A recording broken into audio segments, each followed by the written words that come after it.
by Fire is based on a true story, but and you are known for your historical epics like Glory, The Hmm. Last Samurai, so much, but you've also done smaller, more intimate films.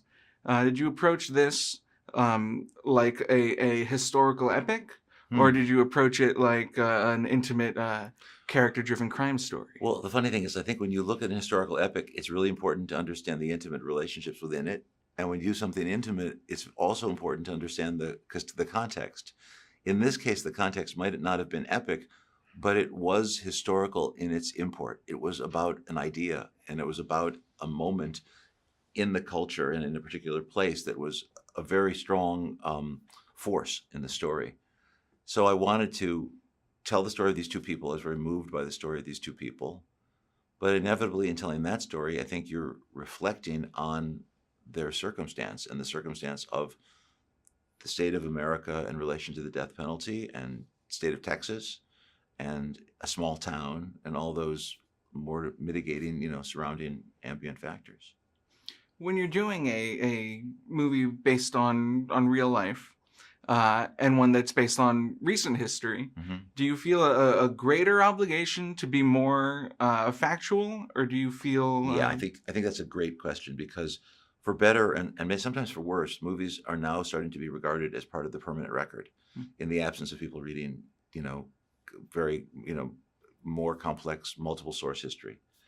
Yeah, and first of all, David Grant is an extraordinary reporter, and we very much took his work to heart. But I also worked with Elizabeth Gilbert, who was the real person. She gave us Todd's letters and her letters, so we were basing it on those realities. And we had the trial transcript. We had people who were involved in the case in the prison. So there was a lot of sources for us to take advantage of. And I do feel an obligation. These are real lives, and we're just the voyeurs who are presuming to tell them. And I think it's more than I think it's a responsibility. the movie really does a fantastic job, I believe, of taking Governor Rick Perry to task. Well, he deserves it. Someone's got to be held accountable, and I think he should be. And it's his job to protect the system and to give fair review, not to do a thing that he might not want to do, but in fact to let the system be. And he did everything he could to impede the system.